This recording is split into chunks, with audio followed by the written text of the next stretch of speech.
for having me. Volume okay? Okay.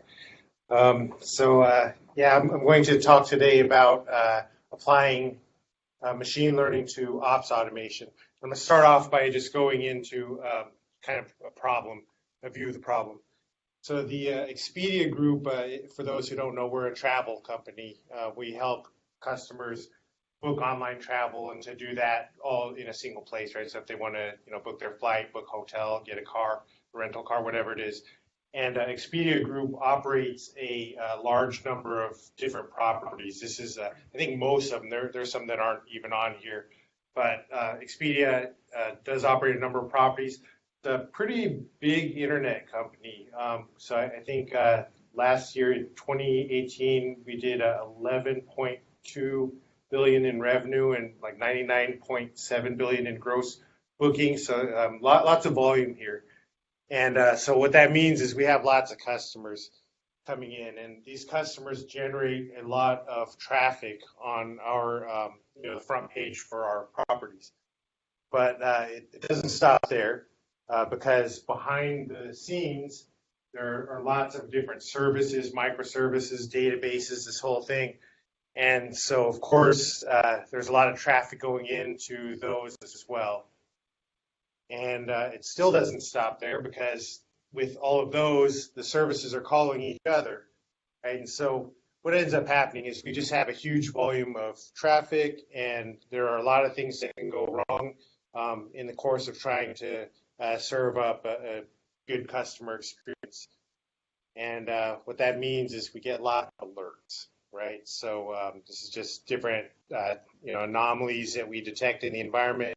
They end up going to end users, and it's very common for, I'll leave the numbers out, but it's very common for people to get large numbers of alerts in any given week. And having that volume of alerts, it undermines the effectiveness of the monitoring system because at a certain point you can't really deal with that alert volume. And so from that picture, a number of key challenges emerge. So the first one is the one that I've kind of emphasized, which is that there are too many alerts, or a lot of them. A close second is false alerts, right? Because a lot of these alerts come in, and a fair number of those alerts are noise. And so what we want to do is we want to figure out how do we reduce the amount of noise and improve the signal. Many alerts that come in, they're not actionable, right? They may have some service and tell you that some metric is wrong with the service, but it's unclear what to do with that information, even if you know what the service is and if you know what the metric is. Diagnosis. So one of the things, of course, as alerts are coming in and as an incident is starting to unfold, it's important to understand what it is that's really causing the issue so that you can do something about it. And diagnosis can take too long. And then, of course, the thing that we really care about with all this monitoring and diagnosis is being able to actually fix the issue so as to restore service to the customer. And that process also takes too long. And these challenges, obviously, they're not specific to Expedia. These are challenges that I think anybody who works in a large company and maybe even not large company are pretty familiar with these. So the question we want to explore in this talk is whether automation and machine learning can help to solve some of these problems. So with that, my name is Willie Wheeler, and today we're going to talk about automating operations with machine learning. I do have a question for the audience. I know this is a DevOps audience.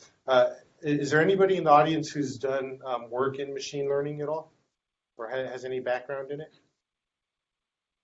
A little bit? Okay. Okay, that's good. The talk is not we're not assuming machine learning background. My assumption is people are really wanting to understand what it's all about. So that's fine. A couple things. So the first thing is in this talk, if you have questions, feel free to shout them out. You don't have to wait till the end. And then the other thing is also if you have comments, like sometimes people say, hey, I have a question, then they have a comment. It's okay, actually. I'm perfectly happy to take comments if something comes to mind that you want to share. Okay, so an overview of the talk. The first thing we're going to look at is just automating operations in general, right? So not worrying about machine learning yet, just what does operations automation look like?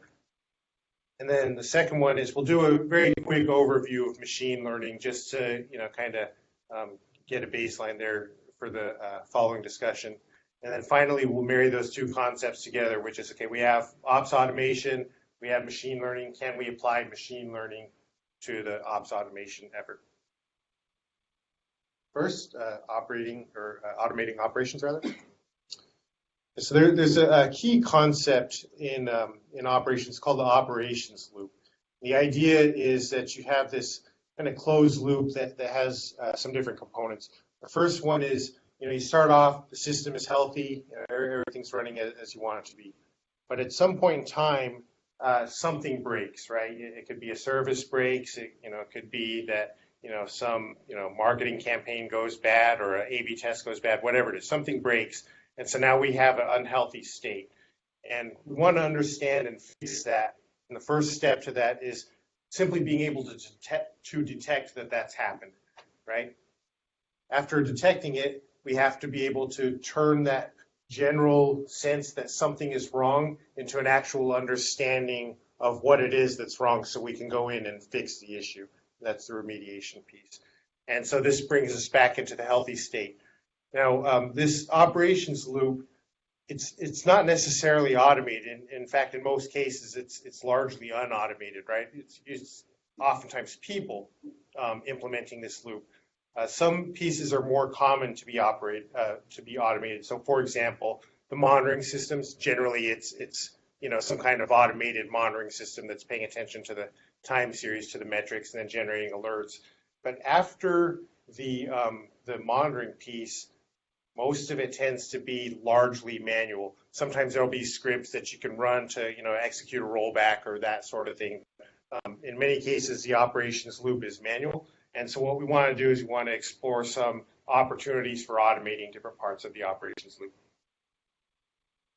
And so how do we take that kind of abstract concept of an operations loop and turn that into an actual system that does this?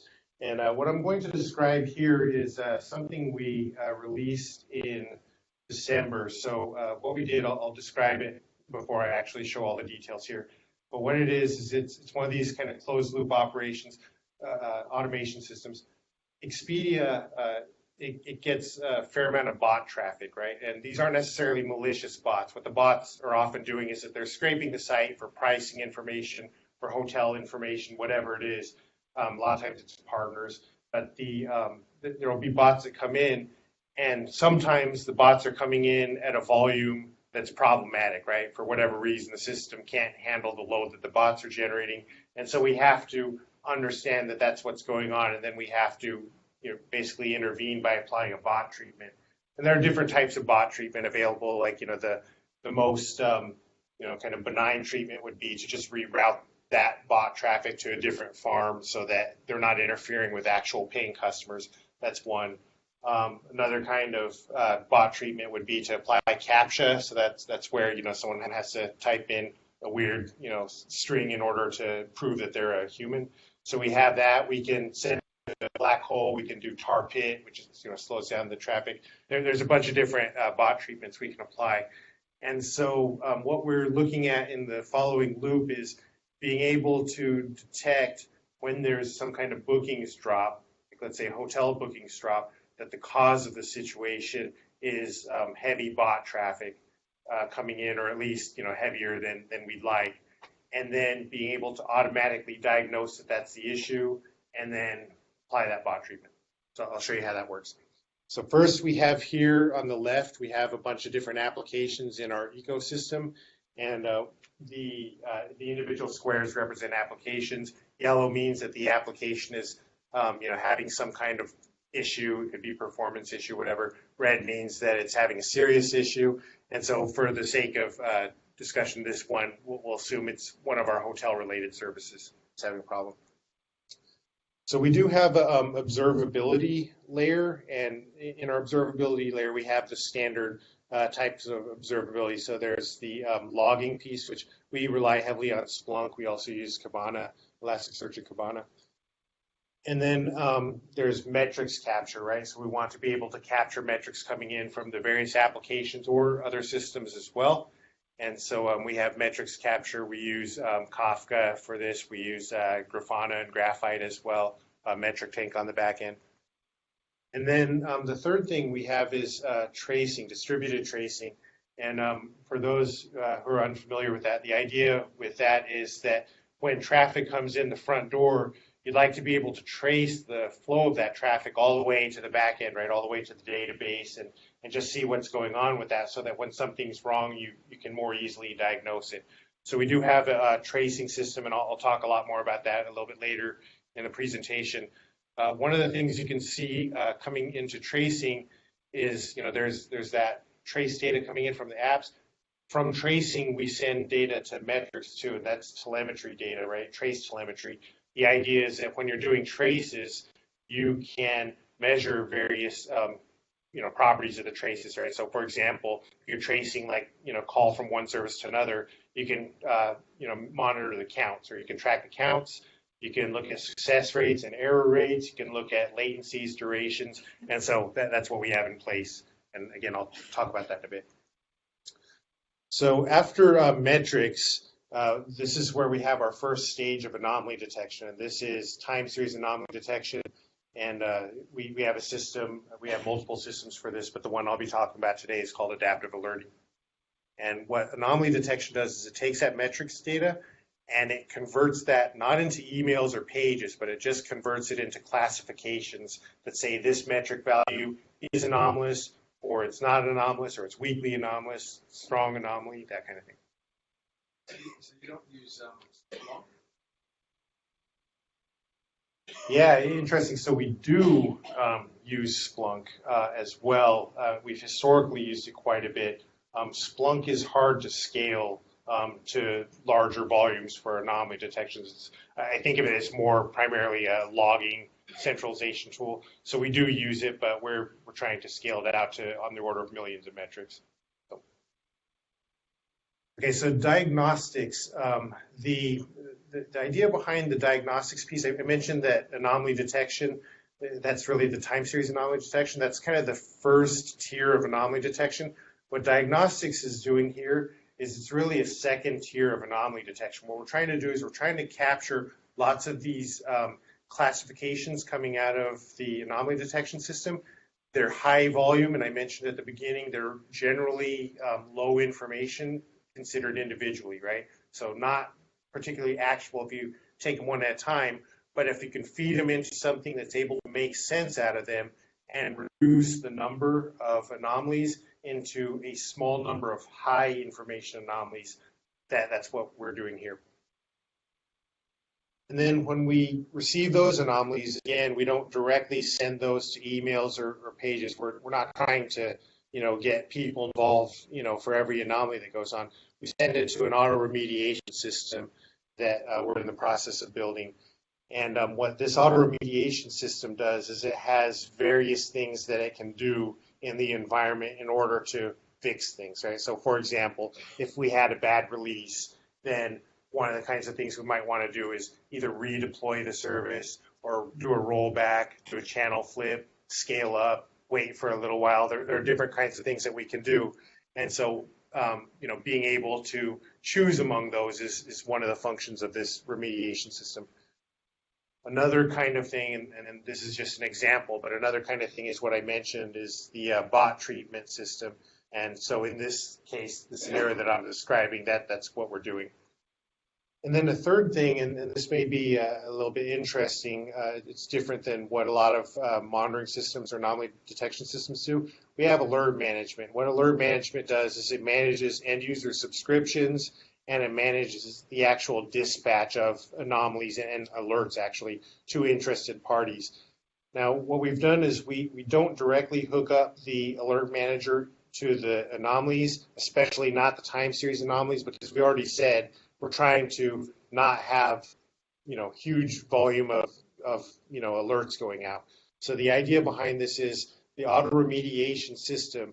It basically tries to fix things on its own without involving people, other than maybe letting people know that there's some high-level issue going on. The other thing that auto remediation can do is sometimes auto remediation either doesn't know how to fix something, or else it knows how to fix it, but we've decided not to let it automatically fix it because we're trying to be cautious, right? Like we don't necessarily want it to automatically, do a rollback.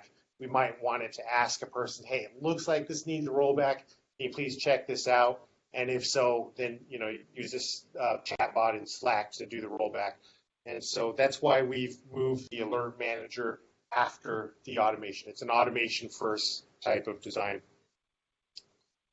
And so we do have human operators, of course. We both have centralized team, like a NOC. We have another team that's internal that's works closely with the app team. And then, of course, the application teams themselves. We are a DevOps shop, so we do have application teams also managing their own applications. And so we send alerts, to people in appropriate situations. So in the bot treatment case, we tell it to do the CAPTCHA. It applies the CAPTCHA that fixes the app. And kind of a funny story is we were getting ready to do a demo of this thing. So when we released it, it automatically woke up and started going crazy. And our the guy who runs our operations team, he said, "Whoa, this thing's going crazy. Can you turn it off?" And then his team looked at it and said, "No, it's finding actual bots here." And it turned out it was actual bots. So that was a great way to be born into the world. Okay. And then so the bot treatment says, "Hey, I just fix this bot problem for you." Okay, so that was ops automation. That was the overall loop. Now I'm going to talk a little bit about machine learning. This will be pretty brief. Machine learning systems, the idea behind machine learning is that instead of individual developers like programming the logic into some system that has to perform a task, instead what you do is you take a data set and you show it to the machine, and the machine looks at the data set and figures out how to perform the task. That's the idea behind it. So it doesn't require explicit programming. And one of the things that you'll see sometimes on the web is this kind of compare and contrast. So the traditional programming approach is that somebody like me or you will write a program, and then you'll feed inputs to the computer or into the program, and then it will generate outputs. The machine learning approach, and this is a bit of a simplification, but the machine learning approach is different than that. Give it the inputs, you give it the outputs, and then the machine looks at that and says, "Hey, here's an executable that's going to be able to do predictions or classifications or whatever it is based on what I've seen in those inputs and outputs." And so that whole process that I just described as far as like looking at data sets and then generating models and such, it's back-ended by what's commonly called a machine learning pipeline, and I'll show you what that looks like.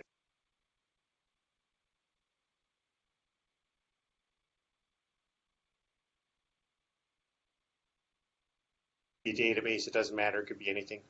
And on that training data, you'll run training algorithms, and the idea is that these training algorithms, sometimes they run on CPUs or GPUs, but they will look at the training data and they'll try to learn some task. Like I said, it could be a prediction class or classification task, rather. And when they're done training, and it could be hours long training, it could be even longer than that, the output is a model that is able to perform the task, right? So whatever that task is. And, common tasks would be like image classification. You've probably seen, like, if you go on Facebook, it says, "Hey, your friend is in this photo," right? It's because of this kind of image classification task. And then finally, it's not good enough for the model to sit inert in a repository. We have to actually have a runtime that we can use. And so there's an executable model that's able to ingest those kind of inert models and make them available for applications, for machine learning enabled applications that want to use them. And so, for example, like what we'll talk about in a bit is anomaly detection algorithms, right? If we can load in anomaly detection models, then we can build ML enabled anomaly detection applications. So there are many approaches to machine learning, not just a single one.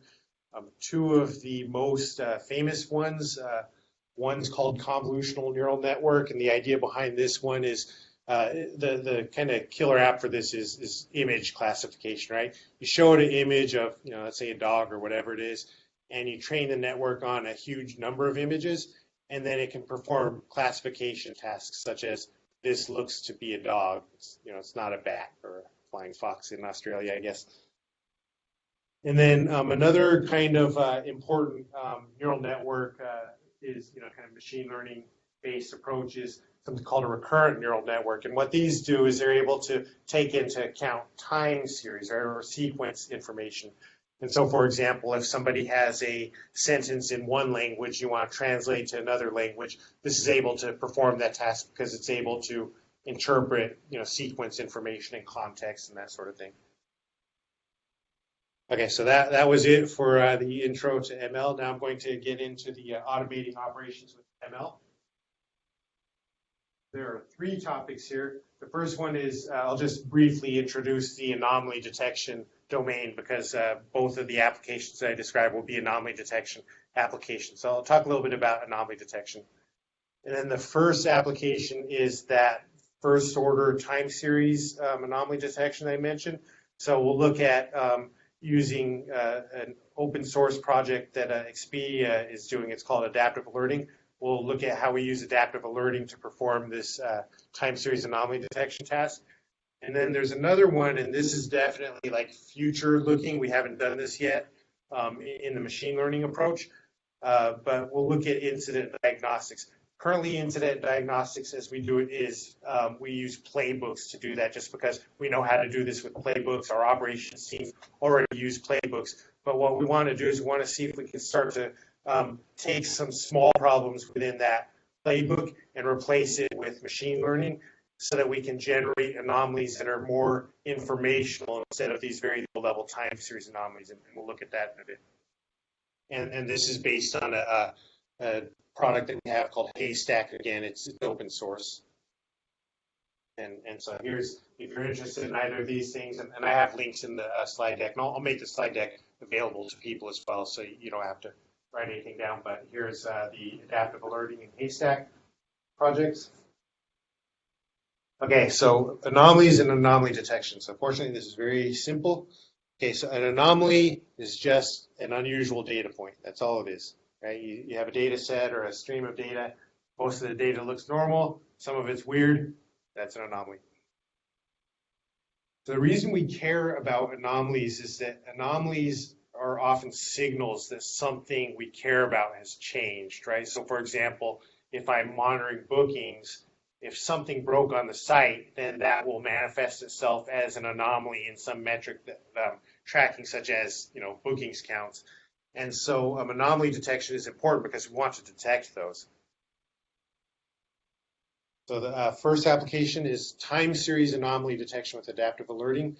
Adaptive alerting, what we're trying to do is we're trying to minimize the mean time to detect by performing anomaly detection on streaming data. So mean time to detect, the idea here is that there's an event in the world where something broke, right? And then a certain amount of time passes before we realize that something broke. And that's the time to detect. So we're trying to minimize the mean time to detect so that it's not more than a minute or two. That's the goal. And when I say streaming time series data, what this means is the data is coming in at high volume in real time. And so our anomaly detection has to deal with that way of receiving data as opposed to searching logs for anomalous data points or calling the database looking for anomalies. We're talking about streaming data coming in. And adaptive alerting supports 2 broad categories of anomaly detection model. So the first one is, I'll just call it classical models. These are models that come out of statistics, essentially, right? So for people who are familiar, ARIMA or Holt Winters, that kind of thing, they're kind of standard statistical models. And then the other one is machine learning-based models that people have been developing recently. So we support both. So just to give you a sense of the variety of anomaly detection algorithms and how they work, the kind of standard one that probably every tool supports is constant threshold, right? So you have a metric that you're monitoring. If the metric goes either above or below, whatever threshold you've defined, and that's a constant threshold, then you get an alert, right? So that's constant threshold. That's good for certain kinds of metrics, like, for example, if you want to know when you're about to run out of disk, then this might be a good type of algorithm to use. Another type of algorithm, this is also very common. It's called Holt-Winters, and graphite, for example, supports this. And what Holt-Winters does is Holt-Winters it tracks the the general trend of the metric, and it also pays attention to the seasonality of the metric. What that means is regular cycles, right? So a lot of times, a lot of metrics have regular cycles that recur every day or every week or even monthly. In some cases, sales cycles and such. So Holt-Winters is good at that. Both of these are classic models, and neither one of these is a machine learning model, right? You don't train them on large sets of data. They just kind of, in constant threshold case, it doesn't update itself at all. Just, applies a threshold. Holt-Winters, it updates its internal state. Okay, so the next four that I'll show, these are all machine learning algorithms. The first two are regression. So we have something called STL regression. And another one is just custom regression. We have different teams who implement their own anomaly detection algorithms. So we can run these kind of standard ones, and if people have custom ones, we can bolt those in too. And then finally, we get into the machine learning proper. So recurrent neural networks for time series information, and then even integration with AWS. So AWS has various forecasting and anomaly detection type of algorithms. And so one of them that we've done some integration with is random cut forest, for example. So these are examples of the kind that we support. And as you'll see later, it's open-ended. We can add on any type of time series anomaly detection. So the way adaptive alerting works is it's essentially you have two topics that we care about. One's the input topic where the metrics are coming in, and you can see an example of the metric there. This is a simplified version of it. There's a little bit more to it, but essentially there's some metric identifier, and then there's a timestamp, on the metric, and then you have some value, right? It goes into adaptive alerting, and here we have a bunch of anomaly detectors that are like the ones that I just showed you on the previous slide. And then the anomaly detectors perform classifications. And again, they're not generating alerts or emails or pages. They're just classifying the metrics, and then they push those classifications out into an outbound topic that it's called anomalies for us.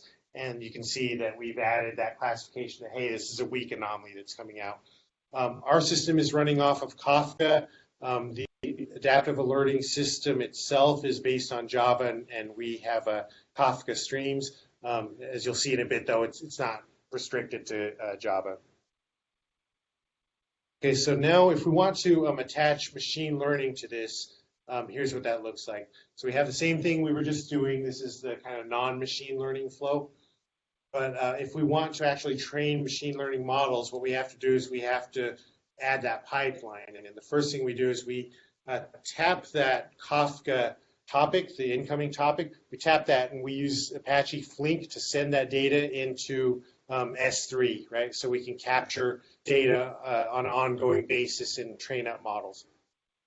After we do that data capture, we run training algorithms on the data there. So, if we want to run a regression model on it, if we want to run the, RNN, that recurrent neural network model, or any of Amazon's models, we can run those based on this. So this is all kind of a model development pipeline. It's kind of analogous to a dev pipeline in the sense that here, the data going into that training, we're trying to create a model that we can use in runtime.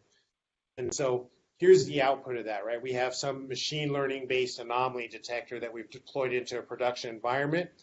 And so now that it's deployed there, we can start sending metric data not only to the Java version that has the standard type of models in, but we can also send it to these anomaly detectors that are running on machine learning, and those can be totally arbitrary language, framework, or whatever. It doesn't matter. They're, for the most part, they're just running in containers. And so if somebody wants to build an anomaly detector in JavaScript, or if they want to do that in Python, they can just put it in a container, deploy that, and then wrap that with a K-Streams app that listens to the Kafka topic and push the classifications to the anomalies topic, and then they're doing anomaly detection. Okay. Okay, so all that was the first approach to integrating machine learning into our automation or our operations automation. Now I'm going to switch gears a little bit and look at that second level where we're trying to diagnose. Right? We're taking all that information coming in, and we're trying to diagnose what's happening and generate those high level or those, more, I guess I should say, those more actionable anomalies that I was talking about. Right? And so I guess I just kind of said the same thing, right? Time series anomaly detection generates a large volume of individually unactionable anomalies. What we need is a small number of actionable anomalies. And so I'm going to now introduce this Haystack thing that I mentioned before. Haystack is Expedia Group's open source distributed tracing product. And it has a number of key features. So the first one is obviously it does distributed tracing. So, if you know Zipkin, it has that type of function. We've actually been working with the Zipkin team on doing integrations between Haystack and Zipkin as well. So that's been a pretty exciting development for us. The next thing, though, that Haystack adds is trace telemetry. So I mentioned earlier that when we collect trace data, we want to be able to attach numbers to that, like, counts and success rates and such. So Haystack does support the ability to capture metric data on those traces. The next thing, and I'll show this in more detail, but this is a very cool feature in Haystack. It's the dynamic service graph. So probably a lot of people are familiar with, if you have your services, you'd like to understand how the services are connected to each other, right? Which services call which ones, which endpoints call which ones, that sort of thing. But, once you get to any scale at all, and once you're doing CI/CD where you're doing releases on an ongoing basis, and especially when you're doing microservices, there's no way to create a correct dynamic service graph, right? Or a correct service graph. It's always changing.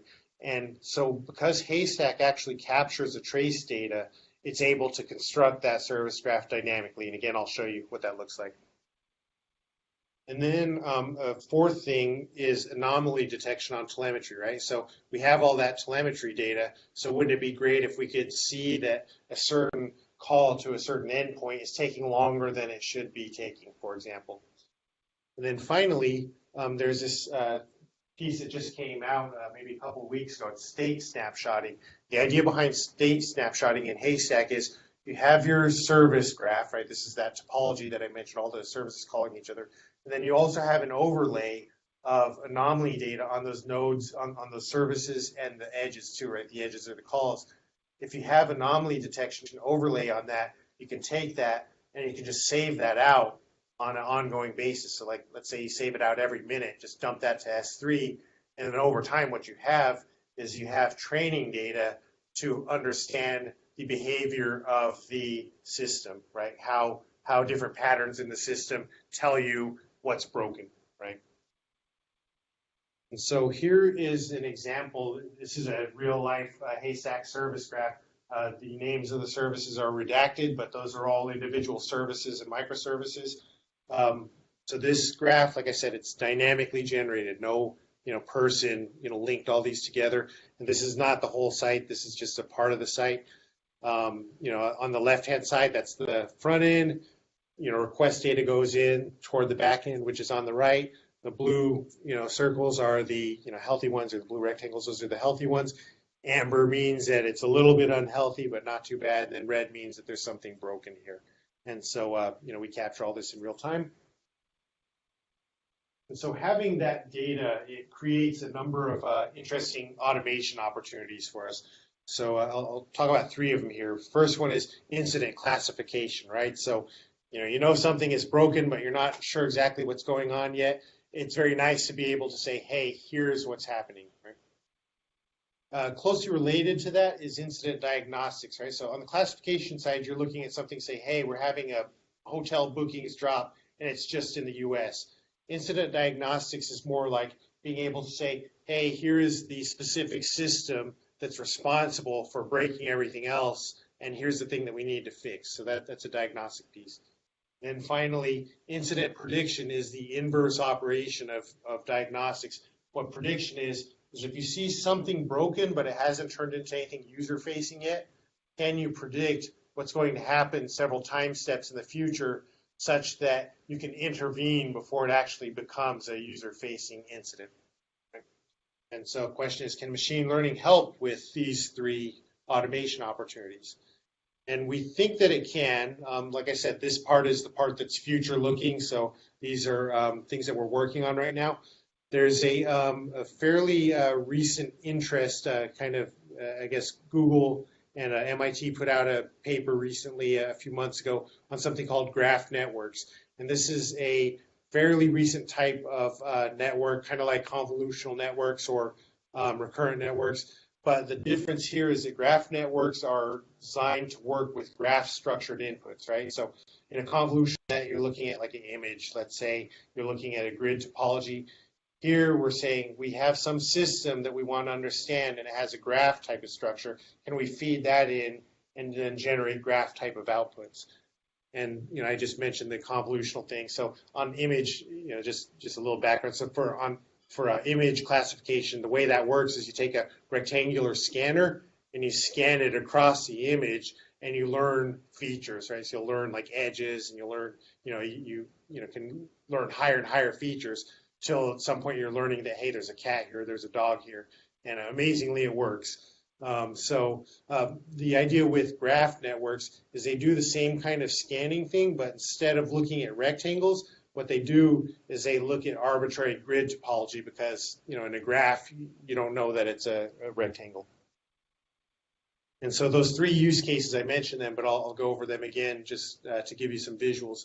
So that first one is incident classification, right? So we know that there are a bunch of things broken in the environment. We're trying to figure out what it is that's broken.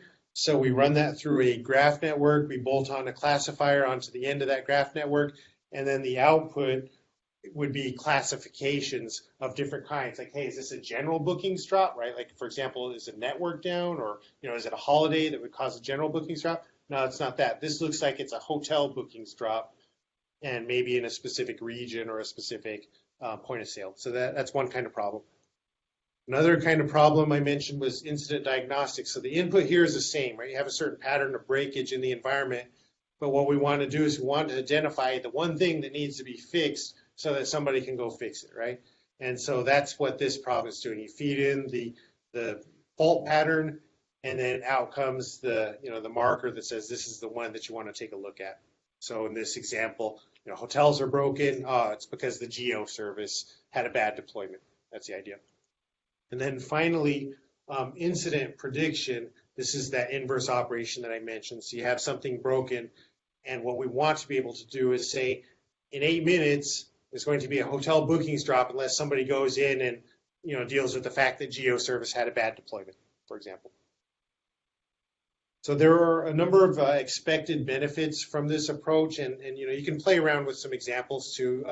There is a library, I'll have a link to it, so you can see some of these benefits in action. But one of the benefits is being able to support relational reasoning, right? Because the inputs have the explicit relational information, baked into the input. That means the network's able to capitalize on that information to perform whatever task it's doing. Another benefit is that, or expected benefit, I should say, is just being able to process service graphs of arbitrary topology and size, right? Because what I mentioned was that our environment is changing. It's pretty organic. Our teams are able to create new services when they need new services. So there's no, basically the teams can do all that. So we need to be able to handle changes in that service topology. And then finally, this idea of composition. This is a really important one. One of the challenges with traditional deep learning techniques is that they don't handle composition. In other words, the world has a certain compositional structure to it, right? Like if I'm trying to get back to Seattle, there's a structure to that. I know that I need to get to the airport. I know that I need to get from one airport to the other airport. Then I need to, get in an Uber and go home, whatever it is, right? And I can break down any of those legs into further problems. Like how do I get from here to the airport? Well, I need to, get an Uber to get to the airport, whatever it is. And so it's the same kind of thing with the diagnostic problem. Can we take, an understanding of how an individual service works and other individual services work, then turn that into a larger understanding of how the site behaves? So with that, I'll just leave you with some slides. Again, I'll make this deck available so you can get information. Ops automation, there's a good video that Matt recommended about closed loops. Forecasting and anomaly detection, these two really go hand in hand. A lot of anomaly detection methods are based on forecasting, so there's some good resources there. And then machine learning, there's a bunch of public data sets that you can get on GitHub if you want to just try your hand at some of this. And then TensorFlow, also, there's a bunch of tutorials that you can get. TensorFlow is one of the important machine learning frameworks. There are some other ones as well, but you can learn about that there. And then if you're interested in the graph network piece in particular, there's a bunch of links to that as well. And that's it. So yeah, thank you very much.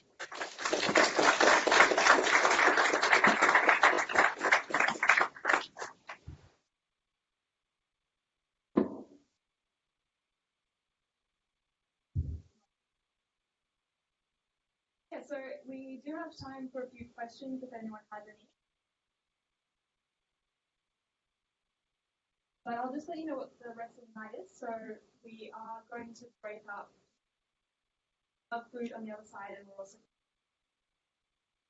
an open space for any future talks. But we are also going to have Willie for any future conversations or arguments. Challenges or anything else you might want to say. I'm sure he's very well prepared to defend his work, but yeah, I especially welcome challenges. So yeah. For the two-part question, for your ops team, for your build. That's a great. And yeah. the former, how did you sell it to your ops management? Yeah. So there's a lot of funny things. So my ops management happens to be my boss, and he happens to be here. And so my boss is an enlightened soul, right? And he recognizes the value of automating all this stuff and the leadership in general. I've been pretty glad that at Expedia, there's not a lot of fight against automation. It's and even cloud too. People understand the value of that, and so people want to understand how we can do that. The way we've approached this, it is a touchy subject, even for like a DevOps audience, for an ops audience, it is touchy because there's always a kind of concern about is stuff coming to take my job, right? So the way we've been thinking about this and approaching this is to think about the expertise that people have. Like we have certain people who are experts in operations, right? I'm not one of them, by the way. I'm a developer. I work in this space, but we have people whose their expertise is in operations, and they bring that subject matter expertise, but they don't have the development skill set in a lot of cases in order to fully capitalize on that expertise. So what we've been doing is saying, hey, this stuff that we're putting it together to extend your reach.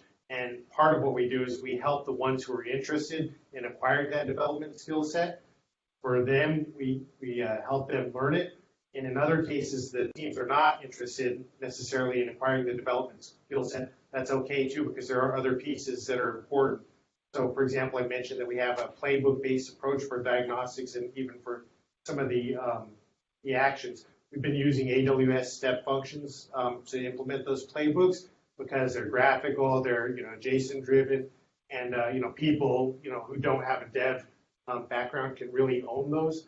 And so yeah, we're working with those teams as partners, and the intent is they own this, right? We're just helping out.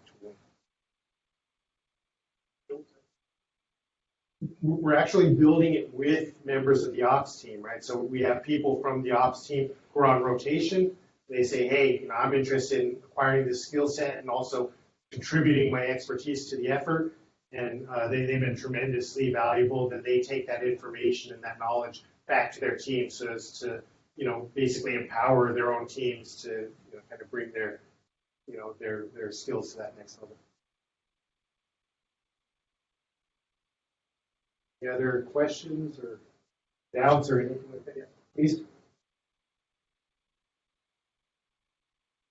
Might need to speak up a little bit. Okay. Okay.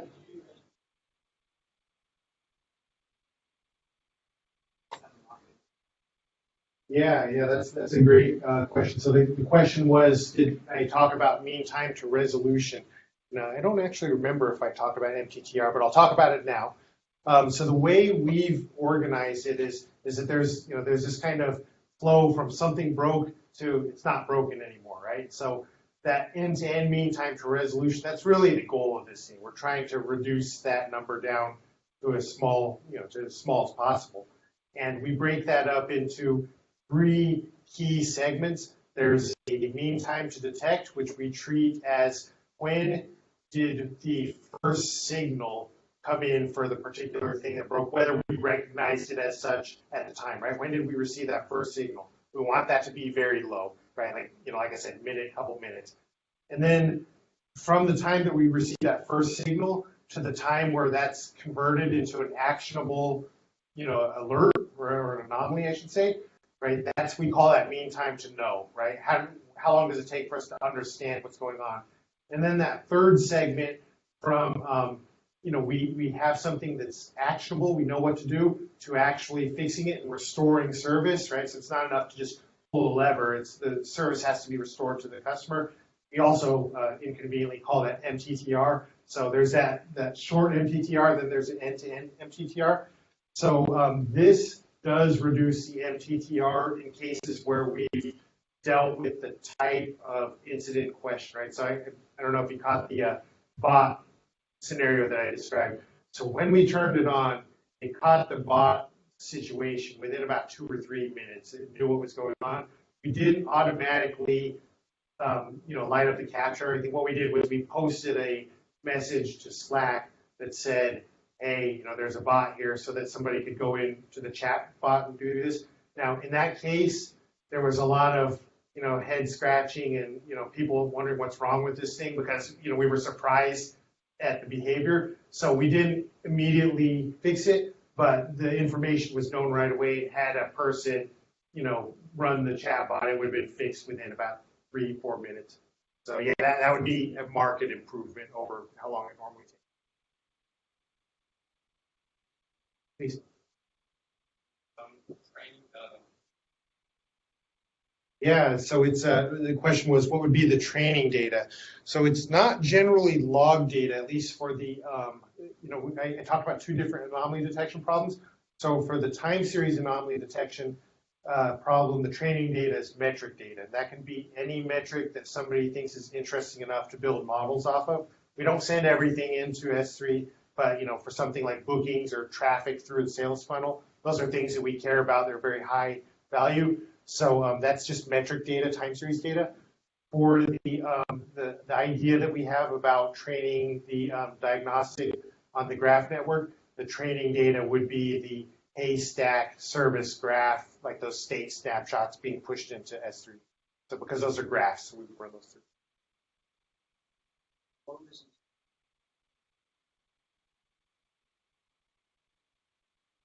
Does the time series? Yeah, great question. So the question is, do the anomaly detectors handle seasonality? So it's very much dependent on the type of anomaly detector. This is why we have so many different models, right? So for example, constant threshold definitely does not handle seasonality, right? That's just you set it to a value. Other anomaly detectors, they're able to adjust in real time, but they're not necessarily accounting for seasonality. So for example, if the metric changes, then the anomaly detector over time changes to adjust to the new normal. And then finally, there are anomaly detection algorithms that explicitly account for seasonality. That can be one seasonality, for example, like cold winters. One seasonality, but it can deal with that. The other one, we built an anomaly detector called Aquila, which is based on that STL regression thing that I mentioned. That one is able to handle 2 seasonalities, which is daily and weekly seasonality. And, you could potentially handle arbitrary seasonality. Please. Let's go to your classifier. Unlike you get, how do you put it back in? Yeah, that's also a great question. Really good. So the question is the classifier, right? So when we're detecting something's anomaly or not an anomaly, do we have to deal with false positives? And then how do we fix that? So the answer is definitely yes. There are a lot of false positives, and some of this is it's called irreducible error, right? So when you're collecting samples of data, there's always some amount of noise that you're going to see just in the way that the numbers work, even if you have a great detector. And the thing is that avoiding false positives trades against avoiding false negatives. So whatever threshold you choose, you're going to capture some amount of false positives and or negatives. So the idea that we have on this, and this is, there's a couple of different pieces. So the first one is part of the strategy is just to have better detectors. That's part of why we want to have machine learning detectors, because they tend to be better, tighter bands, better point estimates of what the midline is, that kind of thing. That's part of the strategy. Another part of the strategy is taking the time series data and feeding those into something that's able to ingest those and tolerate a certain amount of noise. And so I mentioned that diagnostic piece in the middle. The analogy I would use is like if you think of a photograph, right? Let's say I have a photograph of a dog, and the photograph has scratches, and one of the corners is torn off, and there's a bicycle parked in front of the dog, right? There's a certain amount of noise in that photograph, but up to a certain level, there's absolutely no ambiguity that I'm looking at a dog, right? So the analogy is what we want to do is we want to be able to tolerate a certain amount of noise coming in on the time series piece. But if we can look at those patterns and say, I can see some noise, but it doesn't matter. I know that this is our geo service just had a bad release, right? That's part of the strategy. Third part of the strategy, this part is, we'll see if we can do it or not. But if we're able to actually do the incident classification that I mentioned, then we can essentially use that as the output, right, for like when we have this kind of input, like this kind of pattern in the service graph, and we see that maps to, hotels bookings are down, then we can use that as the supervised training output that allows us to do the matching you're talking about. Yeah. So that's an idea. We'll see if it works, like I said. Yep.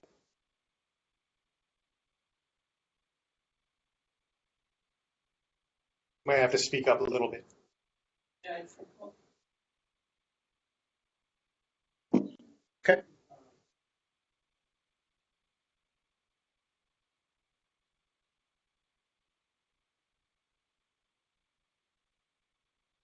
Okay.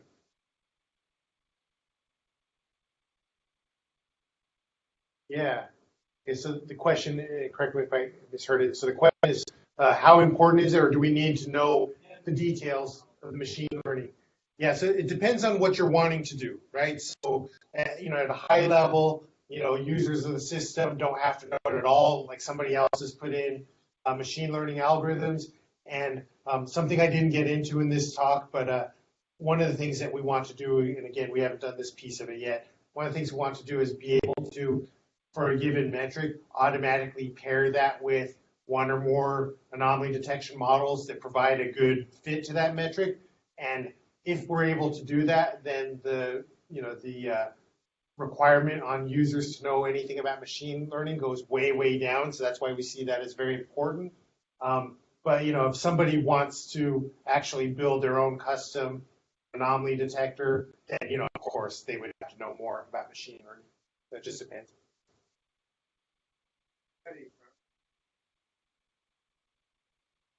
Yeah, so the question is, how do we currently compare different models to each other? So the current approach is pretty low tech. It's we will put a model out there, and then if our operations team tells us that this model is no good or too noisy or whatever, we take that as the feedback signal and we make adjustments. We just kind of eyeball and look at it, and we can get a pretty good sense for that. There are different metrics that are available for evaluating a couple pieces. So for example, like the point forecast, where you're trying to predict the next value of the metric, there are metrics. One metric is called, one measure I should say, is called mean squared error. So you can kind of detect the difference between the observed value and the predicted value and make adjustments. And then the other way we'll evaluate, this kind of gets to the answer that I just gave a little while ago. Eventually, what we need to know is we need to know that the classifications are correct because that's how you evaluate whether an anomaly detection or detector algorithm is good or not. And so that's why we want to be able to do the incident classification so we can use that as the yes or no, this got it right. And the idea behind it is want to get away from asking people to provide feedback, because at best they'll only do that when there was an alert, right? They won't do it when nothing's going on. They're not going to sit here and say, hey, it's detecting nothing, that's great, right? They'll only do it when there's a false positive, and they won't even do that reliably.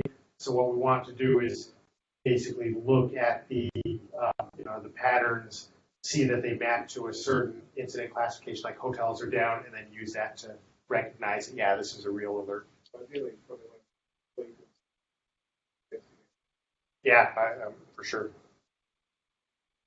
Yeah, that makes sense. How do you use it? Yeah, so log data we mostly do not use to train the metric data. The log data just goes into Splunk or Elasticsearch. People search for it. The metrics data, the way we do that is we send that metrics data into S3, where it just sits there and it's organized in different folders so that people can load whatever metric they want into their training algorithm. And then what you have is, depending on the type of model you want, like if you want a regression model, or if you want that, I mentioned RNN, recurrent neural network model, whatever kind of model you want, you'll pick that model, point it at the folder with all the training data you want, and then you'll say, hey, train, right? You push the button, and then it runs for hours and ingests that information. And when it's done, the output is, hey, here's a model that can perform the classification test, the anomaly detection task, right? And then you have a model.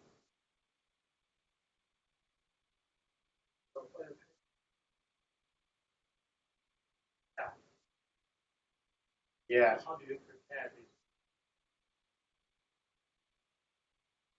this?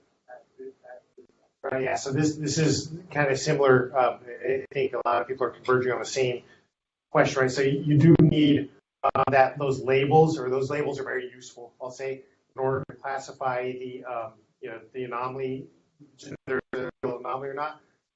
We don't believe that relying on humans to do that labeling is going to be a scalable approach whatsoever, right? People have better things to do than to label metrics coming in. And so the idea would be that if we can generate those classifications, right? Like, so that haystack thing that I mentioned, if we're able to generate those classifications, then those will be the outputs that we use for the supervised learning that you're describing.